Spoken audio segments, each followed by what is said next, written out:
Kasih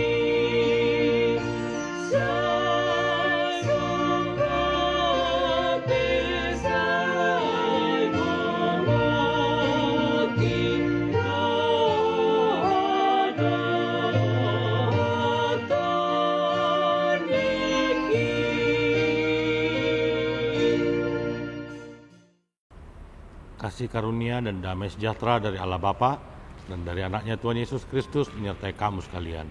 Amin. Firman Tuhan yang menyapa kita pada hari Kamis 16 November 2023 diambil dari 1 Petrus 4 ayat 8. Tetapi yang terutama, kasihilah sungguh-sungguh seorang akan yang lain, sebab kasih menutupi banyak sekali dosa. Demikian firman Tuhan. Bapak, Ibu, dan Saudara yang terkasih, sering sekali ayat ini diangkat menjadi ayat pernikahan.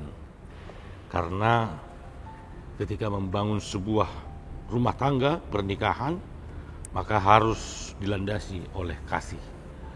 Martin Luther mengatakan bahwa manusia adalah orang yang berubah-ubah. Di satu sisi dia akan menjadi manusia yang suci, tetapi dengan cepatnya dia akan berubah menjadi manusia yang berdosa.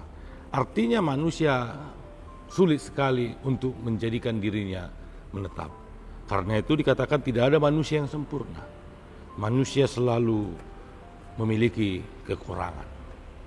Bapak, Ibu, dan Saudara yang terkasih dalam nama Tuhan kita Yesus Kristus, firman Tuhan yang melalui Apostel Petrus ini mengingatkan bahwa ketika sebuah pernikahan tidak mungkin juga tanpa ada masalah.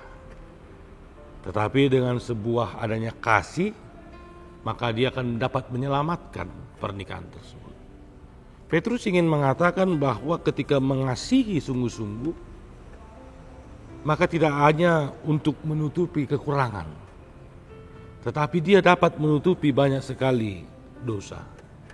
Karena itu pernikahan yang dilandaskan oleh kasih akan menutupi kekurangan dan dosa dari pasangannya. Itu mengapa pernikahan itu sangat kudus.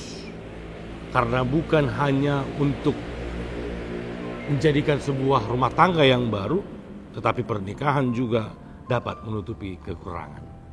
Itu kalau untuk ayat pernikahan. Tetapi bagaimana di dalam kehidupan sehari-hari? Seperti yang tadi kita katakan bahwa manusia tidak akan pernah luput dari kesalahan. Manusia tanpa disadari pasti juga akan jatuh di dalam pelanggaran dan dosa. Tetapi dengan kita mau mengasihi orang itu dengan sungguh-sungguh, maka kita akan tidak menendam. Kita tidak akan jatuh dalam dosa yang membuat kita akhirnya sakit hati. Itulah mengapa firman ini mengingatkan, ketika kita betul-betul mengasihi sesama kita, itu menutupi banyak sekali kekurangan sesama kita. Maka hiduplah dalam kasih, maka Bapak Ibu akan terlepas dari akar pahit di dalam kehidupan. Amin, kita berdoa. Terima kasih Tuhan, kami telah mendengarkan firman-Mu. Ajar kami agar kami hidup di dalam kasih yang sungguh-sungguh, agar segala kekurangan yang ada di dalam diri kami, di dalam sesama kami, dapat ditutupi dengan adanya kasih itu. Hidup kami di dalam hidup yang penuh dengan kasih, tidak kepura-puraan, tetapi kasih yang sungguh-sungguh. Inilah doa kami, di dalam nama anak-Mu Tuhan Yesus Kristus kami berdoa dan ucap syukur. Amin. Anugerah dari Tuhan kita Yesus Kristus, kasih setia dari Allah Bapa, persekutuan dari Roh Kudus menyertai kamu sekalian. Amin. Selamat beraktivitas Bapak Ibu, Tuhan Yesus memberkati.